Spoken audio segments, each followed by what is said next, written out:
Hey, halo kembali lagi dengan Jalan Tekno. Jadi di sebelah saya ini adalah Lenovo IdeaPad Slim 3 Gen 6. Jadi sebenarnya laptop ini bukan laptop yang baru-baru banget, tapi tetap saya bahas di channel ini karena pertama masih banyak sekali yang minta rekomendasi laptop-laptop di bawah 10 juta yang kira-kira oke. Dan jawaban saya biasanya kalau ditanya seperti itu, pilih aja laptop yang punya Intel Core i5 1135G7 atau Ryzen 5 5600U. Untuk Core i5 1135G7 sebenarnya saya sudah pernah bahas di channel ini, yaitu pada Acer Aspire 5 saya. Dan memang menurut saya overall tuh bagus ya prosesornya, jadi single core performance-nya bagus.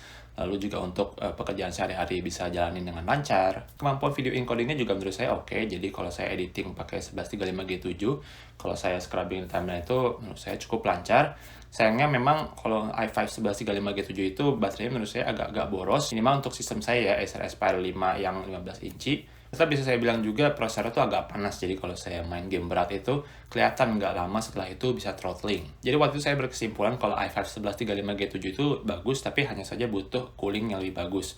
Nah, sayangnya cooling yang bagus itu mungkin nggak ada di laptop yang kelasnya budget. Nah, gimana ceritanya dengan Ryzen 5500U? Jadi yang laptop seperti ini ya. Pertama saya harus disclaimer dulu kalau laptop ini tuh bukan perbandingan yang apple to apple dengan Acer Aspire 5 ya, dimana itu lebih besar ukurannya ya. Jadi konsumsi daya juga harus lebih besar. Tapi ya setidaknya untuk kelasnya mirip-mirip lah. Jadi Acer Aspire 5 itu dia bukan laptop paling murah dari Acer ya. Begitu juga dengan Slim 3, dimana di bawah Slim 3 itu masih ada Lenovo yang seri V. Jadi setidaknya secara kelas ya mungkin agak-agak mirip lah. Dan selama saya nge-review laptop yang satu ini, saya jujur aja menemukan banyak kejutan-kejutan yang bagus ya. Nah, apa saja? Silahkan simak videonya. Oke, jadi saya akan mulai dulu dengan SKU yang saya pakai ya. Jadi, saya itu pakai yang AMD Ryzen 5 5500U dengan RAM 8GB jadi 4+4. Storage unit saya itu cuma 256GB dan saya nggak dapat Windows. Dimana ini mungkin Anda nggak bakal bisa temukan di Indonesia ya, atau kalaupun ada mungkin nggak resmi ya. Karena saya ini sekarang posisi di Korea dan saya nemu ini di Korea. Kalau di Indonesia SKU terdekat itu ada yang harganya 8 jutaan, 8,6, 8,7 jutaan, mana itu sudah dapat Windows dan storage-nya lebih besar. Jadi kalau saya bandingkan dengan yang SKU saya ini, mungkin SKU saya itu di 8 juta bawah atau di 7 jutaan. Oke, untuk portnya menurut saya standar lah, jadi nggak terlalu melimpah tapi nggak kekurangan juga. Jadi di sini ada USB Type-A 3.2 Gen 1, ada port HDMI 2.0, ada USB Type-C 3.2 Gen 1, ada headphone dan mic combo jack. Di sebelah kanan ada SD card reader yang full size, lalu ada USB Type-A 2.0.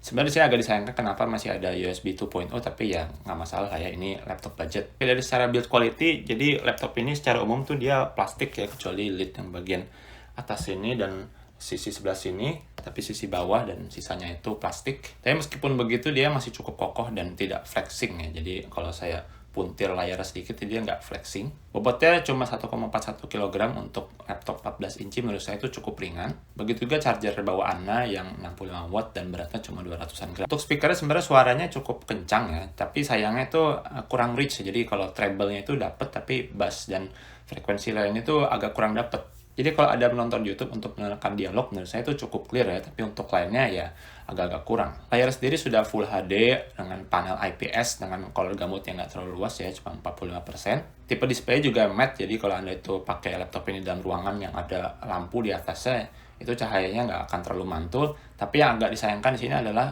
brightness-nya ya. Sebenarnya nggak ada redup-redup banget ya, 300 nits, cuma saya kalau pakai laptop ini supaya nyaman itu seringnya saya maksimalkan brightness-nya. Dari segi keyboard menurut saya layoutnya oke. Kalau untuk travelnya itu mungkin saya berharap bisa lebih dalam lagi sedikit, dan ternyata kita juga sudah dikasih backlight. Untuk trackpadnya menurut saya lumayan ya, cukup sensitif meskipun kelasnya mungkin nggak bisa disamakan dengan laptop high end, dan posisinya itu dia center to spacebar, jadi dia agak geser ke kiri sedikit. Lalu ini adalah kualitas perekaman video dan audio dari webcam yang ada pada Lenovo IdeaPad Slim 3. Bisa dilihat sendiri kalau untuk kualitas gambarnya menurut saya terhitung lumayan lah untuk harganya. Lalu ini webcam yang sama, cuma direkam pakai zoom, dan karena ini sudah pakai Ryzen 5 5500U, jadi dia harus tidak masalah untuk aplikasi virtual background seperti ini atau Blur. Oke, sekarang saya masuk ke benchmark sintetis ya, di mana saya pakai Cinebench R23, dan ternyata hasilnya itu memang kalau secara single core performance dia itu masih kalah banget dengan Intel Core i5 1135G7. Tapi kalau kita bicara secara multi core performance, nah ini perbedaannya menurut saya sangat-sangat signifikan, di mana AMD Ryzen 5500U ini menang jauh di atas 1135G7. Dan kalau kita cabut laptop ini dari powernya, multi-core performance-nya itu masih tetap bisa dijaga dengan baik, hanya saja untuk single core performance-nya dia akan turun sekitar 20-30%. Dan kalau secara GPU ya ini hanya punya integrated graphics ya, dimana kalau kita bandingkan dengan sistem yang punya RTX 3050 misalnya, ya jelas ini kalah jauh. Tapi menurut saya ini masih kurang baik karena kalau secara real life-nya, ini menurut saya masih cukup oke loh. Untuk benchmark gaming, kita coba dulu dengan CSGO, settingan Full HD low. Dan FPS-nya menurut saya cukup oke loh. Dia bisa dapat 90-130 FPS.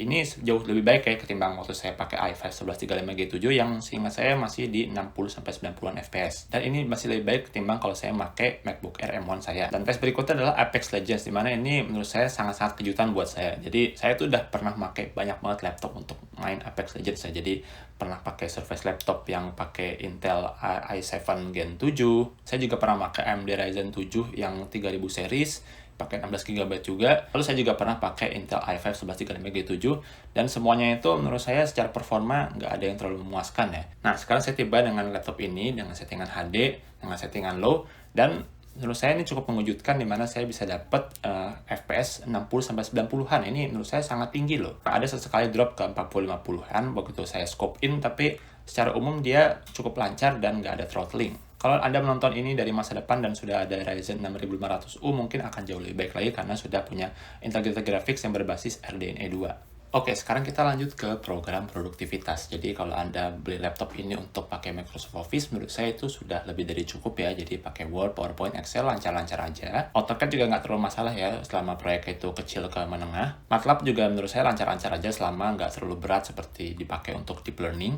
Kalau untuk Python, sebenarnya saya bisa pakai Python, tapi saya sendiri nggak terlalu tahu nih kalau Python yang kelas berat itu seperti apa. Tapi kalau untuk kelas mahasiswa yang tugasnya itu ngupload grafis, lalu olah data yang mungkin nggak terlalu besar, menurut saya masih oke-oke aja. Kalau untuk SketchUp, menurut saya ini untuk proyek kecil menengah juga masih jalan aja, meskipun rendering time-nya menurut saya agak-agak lama lah, jadi kita harus nunggu bisa sampai 1-2 detik sampai renderingnya selesai, atau bahkan lebih lama kalau modelnya itu lebih complicated lagi.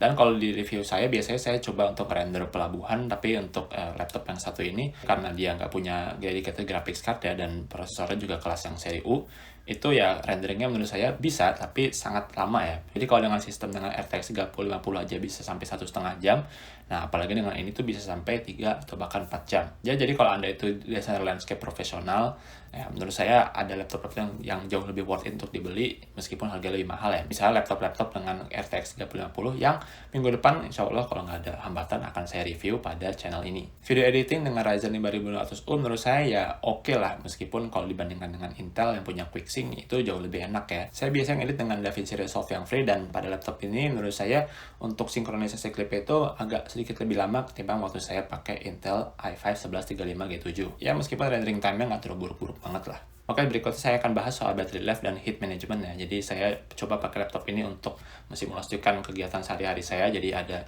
1 jam nonton YouTube ya, lalu ada install program dalam waktu 30 menitan. Ada waktu 15 menit untuk standby, dan sisanya itu saya pakai untuk kegiatan Office sambil buka browser, karena saya kalau kerja itu ya pakai Office sambil ngambil referensi dari browser. Dan dengan laptop ini saya bisa dapat battery life sekitar 5 jam. Dimana menurut saya pemakaian saya itu levelnya itu bisa dibilang menengah lah, jadi nggak ringan-ringan amat, tapi juga nggak terlalu berat seperti main game. Dan dengan load yang sama, begitu saya pakai Acer Aspire 5, itu biasanya laptopnya sudah mati dalam waktu 3 jam atau 3,5 jam. Jadi jelas untuk 5500 itu menurut saya lebih efisien secara daya. Tentunya ini kelas baterainya belum se-Apple M1 ya, dan kalau Anda itu bekerja keluar dan kerja itu sampai 8 jam, tentunya Anda harus bawa charger. Nah, tapi selama pemakaian itu, meskipun saya pemakaian itu menengah ke berat ya bisa dibilang cukup nyaman lah dipakai, karena suara kipasnya itu nggak terlalu bising-bising banget, dan saya nggak merasakan ada panas yang mengganggu selama saya pakai laptopnya. Oke, sekarang kita bahas soal upgradability, dimana saya mencoba untuk bongkar laptop ini, tapi sayangnya ada satu baut yang,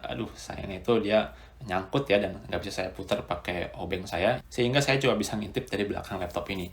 Dan kalau menurut saya, ini upgradability-nya lumayan lah, dimana pertama kita bisa ganti NVMe SSD-nya, lalu RAM-nya itu satu disolder, satunya enggak, dimana kalau saya itu dia 4GB disolder dan 4GB itu bisa diganti. Jadi kalau Anda upgrade RAM-nya, itu Anda bisa ganti yang 1/4 itu menjadi 8 atau 16, tapi menurut saya 8 itu sudah jauh lebih cukup lah, dimana 4 plus 8 jadinya 12GB. Kalau Anda yang concern dengan performa multitasking dan integrated graphics, menurut saya sangat disarankan untuk Anda upgrade ke 12GB. Ada juga slot SATA 2,5 inci ya, dimana Menurut saya itu ya oke sih kalau kita bisa menambahkan storage sendiri dengan format SATA, tapi ya alangkah baiknya kalau menurut saya tuh mendingan kita full-in aja di sebelah sini tuh dengan baterai semua, dimana dengan beginian mungkin baterai life-nya bisa lebih lama lagi. Sistem coolingnya juga nggak spesial ya, dimana di situ hanya ada satu heat pipe dan kipas, tapi ya untuk Ryzen 5500U mungkin itu sudah cukup cocok ya, karena itu sama sekali tidak high-end, tapi ya Ryzen 5500U itu juga nggak terlalu panas. Oke, jadi kesimpulannya menurut saya IdeaPad Slim 3 ini adalah laptop yang cukup solid untuk harganya ya.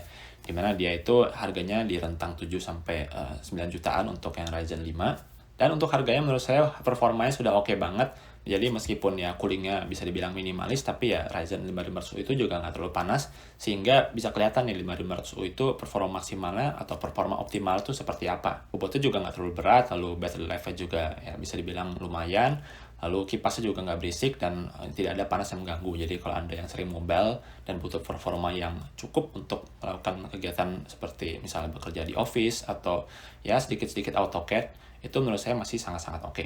Ada beberapa kelemahan laptop ini yang menurut saya itu mungkin untuk harganya masih bisa diterima lah. Jadi ya pertama, saya berharap sebenarnya webcam itu bisa Full HD, lalu panel itu bisa lebih terang lagi. Lalu untuk speakernya menurut saya kalau bisa lebih kaya lagi lah, karena ini base response saya itu sangat-sangat minim. Apakah laptop ini recommended? Jadi kalau Anda itu sebagai pelajar atau pebisnis UMKM, atau Anda itu pekerja karyawan yang butuh laptop pribadi, menurut saya ini masih sangat-sangat oke lah untuk kegiatan Anda sehari-hari. Dan kalau saya itu seorang pelajar yang nggak punya laptop dan saya mengeluarkan duit sendiri untuk beli laptop ini dengan harga sekitar 8 jutaan, menurut saya akan cukup happy dengan pembelian saya. Tapi kalau Anda itu seorang arsitek atau seorang 3D modeler atau profesi-profesi lainnya yang butuh performa grafis yang lebih tinggi lagi, menurut saya Slim 3 ini mungkin kurang cocok untuk Anda ya, karena Anda tuh mungkin lebih baik pakai laptop yang lebih powerful lagi dengan misalnya prosesor seri H dan graphics card yang discrete ya, seperti Nvidia RTX series.